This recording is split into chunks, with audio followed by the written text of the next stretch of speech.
Hello दोस्तों, नमस्कार। आज हम आप लोग को त्रिभुज बताएंगे।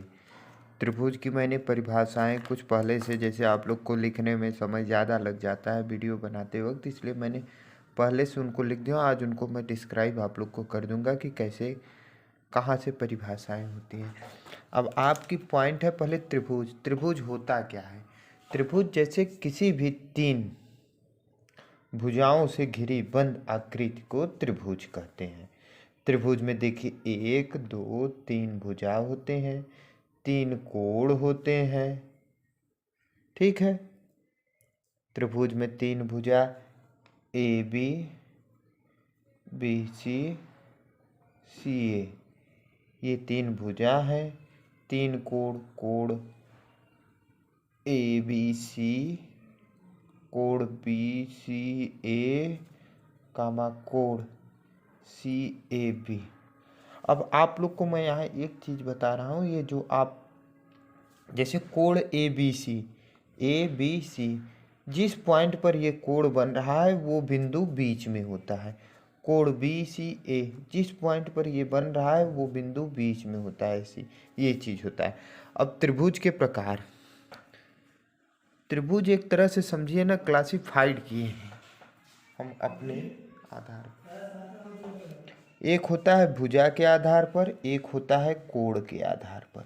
अब भुजा के आधार पर त्रिभुज 3 प्रकार के होते हैं: समबाहु त्रिभुज, समद्विबाहु त्रिभुज, विषमबाहु त्रिभुज।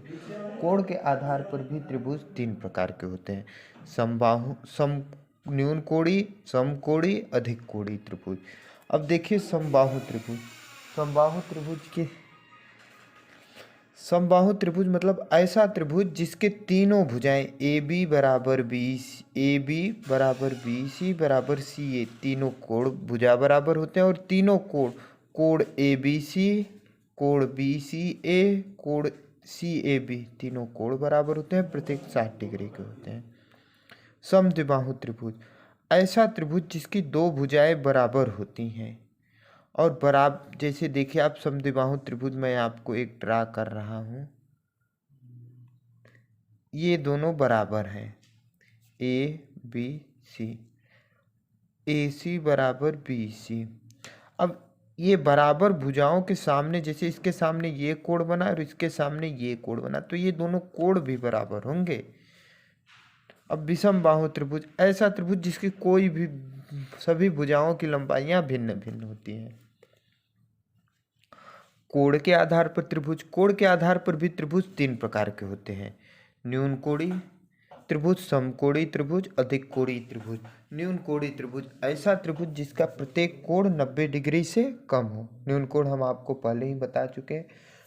न्यून कोण ऐसा कोण जो 0 डिग्री से ज़्यादा बट 90 डिग्री से कम हो, वो क्या हो जाता है? न्यून कोणीय। अर्थात ऐसा त्रिभुज जिसका कोण प्रत्येक कोण न्यून कोण अर्थात 90 डिग्री से कम हो। समकोणीय त्रिभुज ऐसा त्रिभुज जिसका एक कोण समकोण हो अर्थात 90 डिग्री का हो। ये रही आपके 90 डिग्री का, एक कोण 90 डिग्री का हो। ठीक है, ये समकोणीय त्रिभुज हो गया। और बाकी समकोण त्रिभुज में ये दोनों कोण बचते हैं, ये दोनों का योग 90 डिग्री होता है और दोनों कोण न्यून कोण होते हैं। अधिक कोणीय त्रिभुज, अधिक कोणीय त्रिभुज ऐसा त्रिभुज जिसका एक कोण 90 डिग्री से अधिक अर्थात अधिक कोण होता है। अधिक कोण की परिभाषा मैंने आपको बताया था, 90 डिग्री से अधिक हो बट 180 डिग्री से कम हो, अधिक कोण हो जाता है।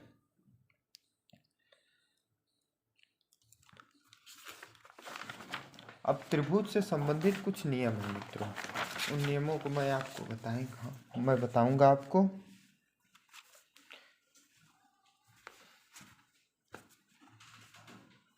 अब देखिए त्रिभुज के तीनों अंतःकोणों का योग 180 अंश होता है, ये पहला नियम है आपका। अब इसको मैं आपको समझा रहा हूँ। एक त्रिभुज बना लीजिए ए बी सी, मतलब कोण ए प्लस कोण बी प्लस कोण सी बराबर 180 डिग्री। कोण ए प्लस कोण बी प्लस कोण सी बराबर 180 डिग्री।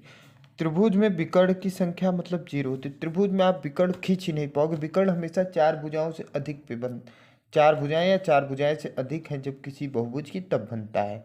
अब इसमें आप देखिए, आप विकर्ण खींचेंगे ये खुद ही त्रिभुज 2 बन जाएगा। और त्रिभुज के तीनों बाह्य कोणों का योग 360 डिग्री होता है। ये देखिए, अब जब इस भुजा को आप आगे बढ़ाएंगे ऐसे, तो ये इसका बाह्य कोण हो गया। अब इसको जब आप आगे बढ़ाएंगे तो ये इसका बाह्य कोण हो गया। इसको जब आप आगे बढ़ाएंगे तो ये इसका बाह्य कोण हो गया। मतलब डी ई एफ कोण डी ए सी प्लस कोण डी ए सी प्लस कोण एफ सी बी प्लस कोण ई बी सी कितना हो गया? 360 डिग्री। ये कैसे हुआ ये मैं आपको संक्षिप्त में इसका दे रहा हूँ। जैसे देखिए, आप ये दोनों आपको पहले ही बता चुका हूँ, ऋजु रेखा पर बने कोण 180 अंश होते हैं। अतः इन दोनों कोणों का योग 180 अंश हो गया और इन दोनों कोणों का योग 180 अंश हो जाएगा। इसी प्रकार इन दोनों कोणों का योग 180 अंश हो जाएगा। आपको पहले एक ये भी बता चुका हूँ, यहाँ ऊपर इन तीनों कोणों का योग 180 अंश होता है। अब 180 180 180 तीनों जुड़ेंगे 540 हो जाएगा। 540 में से ये 180 आप घटा देंगे, आपका आएगा कितना? 360। वही चीज़ मैं यहाँ पर लिखा हूँ आपको। अब त्रिभुज के किन्हीं दो भुजाओं का योग ए बी सी में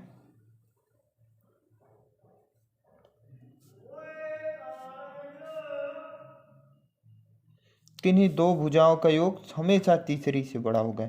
मतलब A B plus B C is greater than A C. अब आप जानते हैं ऐसा क्यों होगा? जैसे मान लीजिए आप A B plus B C, इससे छोटा हो जाएगा ये, तो ऐसे इससे यदि छोटा हो जाएगा, ए बी आप खींच दिए ए सी पर, छोटा हो जाएगा तो ये चाप आप काटेंगे ना, तो ऐसे देखेंगे ये त्रिभुज ही नहीं बन पाएगा। ये त्रिभुज की प्रकृति निर्धारण में ये प्रमुख नियम है। त्रिभुज एक उत्तल बहुभुज है। उत्तल बहुभुज और अवतल बहुभुज हम आपको अभी नहीं बताए हैं, ये अगले चैप्टर में हम आपको बता देंगे।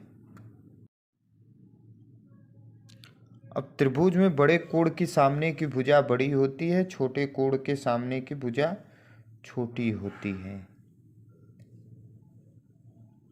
अब देखिए, इस त्रिभुज में ये कोण इसके रिस्पेक्ट में बड़ा है, तो इसके सामने का भुजा ये जो है बी सी जो है ए सी से बड़ा होगा। तो हम इस प्रकार कह सकते हैं कोण बी सी के सामने की कोण क्या है? ए है, जो बड़ा होगा कोण बी से। अब त्रिभुज का बहिष्कोण सम्मुख अंतः कोणों के योग के बराबर होता है। इसको हम आपको डिस्क्राइब कर देंगे यदि आप कहेंगे तो। चलिए हम डिस्क्राइब इसको कर दे रहे हैं। बहिष्कोण, ये हो गया आपका बहिष्कोण, ये हो गए अंतःकोण ए बी सी डी। अब कोण सी बी डी बराबर कोण बी सी ए प्लस कोण ए, ये हमें प्रूव करना है। ठीक है, अब हम इस बिंदु, इस सरल रेखा पर देखें, इन दोनों कोणों का योग कितना हो जाएगा? 180 डिग्री। मतलब कोण ए बी सी प्लस कोण सी बी डी बराबर 180 डिग्री, ये हो गया। अब इसी प्रकार कोण ए प्लस कोण सी प्लस कोण ए बी सी बराबर 180 डिग्री हो गया। ये मान लीजिए समीकरण 1, समीकरण 2। अब इन दोनों में आप देखेंगे, समीकरण 1 और 2 में से घटा दीजिए इनको आपस में। अब घटाएंगे तो इनका चिन्ह बदल जाएगा। टिक टिक टिक टिक, ये कट गए, ये कट गए। अब देखिए कोण सी बी डी माइनस कोण ए माइनस कोण सी बराबर 0 डिग्री, ये हुआ जब कट गए तो। अब ये सब उधर चले जाएंगे। अब कोण सी बी डी बराबर कोण ए प्लस कोण सी, यही तो चीज़ मैं बोल रहा था शुरू में। किसी त्रिभुज का बहिष्कोण सम्मुख दूरस्थ अंतःकोण, मतलब दूर में ये दोनों हैं, इनके योग के बराबर होगा।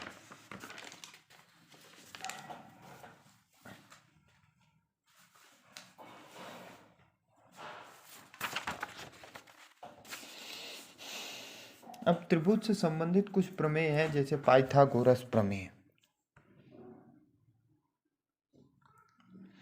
पाइथागोरस प्रमेय पहले कहता क्या है, किसी समकोण त्रिभुज में। अब आज से आप लोग से कोई बोलेगा पहले पाइथागोरस प्रमेय लागू कहाँ होता है, तो हमेशा वो लागू होगा समकोण त्रिभुज में। और इसका कर्ण जो सबसे बड़ी भुजा होती है, अर्थात 90 डिग्री के सामने की, वो कर्ण हो गया। ठीक है। और ये नीचे वाली या संलग्न भुजा आधार और लंब परस्पर बदले जाते हैं, ये आपको त्रिकोणमिति में, बट नॉर्मल ज्योमेट्री में नीचे वाली भुजा को ही हम आधार मान लेते हैं, जो हमारी हॉरिजेंटल होती है। बट त्रिकोणमिति में ये बदल जाते हैं, सम्मुख कोण और संलग्न भुजा और सम्मुख भुजा आ जाते हैं इन सब में। अब इसमें कह क्या रहा है, कर्ण का स्क्वायर, कर्ण पर बना वर्ग, मतलब कर्ण का स्क्वायर। इस कर्ण पर कोई वर्ग बना दिए हम, मान लीजिए ऐसे। ठीक है। कर्ण का स्क्वायर बराबर लंब का स्क्वायर प्लस आधार का स्क्वायर, ये चीज हो गई। अब एक प्रमेय आता है त्रिभुज में अपोलिनियस का। इसका उपयोग तो नॉर्मली नहीं होता है, बट कहीं कहीं परीक्षाओं में इस पर आधारित डायरेक्ट सवाल दे देते हैं, तो इसलिए मैं इसको बता दे रहा हूँ। अपोलिनियस का प्रमेय कहता है किसी भी त्रिभुज में, ये ध्यान दीजिएगा, अपोलिनियस किसी भी त्रिभुज में लागू हो जा सकता है, बट पाइथागोरस हमेशा समकोण में। दो भुजाओं पर बने वर्गों का योग तीसरी भुजा के आधे पर बने वर्ग तथा शीर्ष से खींची गई माध्यिका, मतलब शीर्ष से खींची गई माध्यिका ए बी सी डी, माध्यिका पर बने वर्ग के योग के 2 गुने के बराबर होता है। मतलब AC square plus BC square, दो भुजाओं के वर्ग पर बने योग, वर्गों का योग तीसरी भुजा मतलब AB के आधे पर बने योग, मतलब AB बटा 2 पर बने वर्गों का प्लस उसी भुजा के सम्मुख शीर्ष से खींची गई माध्यिका CD के वर्ग के योग के 2 गुने के बराबर होता है। मतलब AC square plus BC square बराबर 2 गुणित AB स्क्वायर बटे 4 हो जाएगा, 2 का वर्ग प्लस CD स्क्वायर।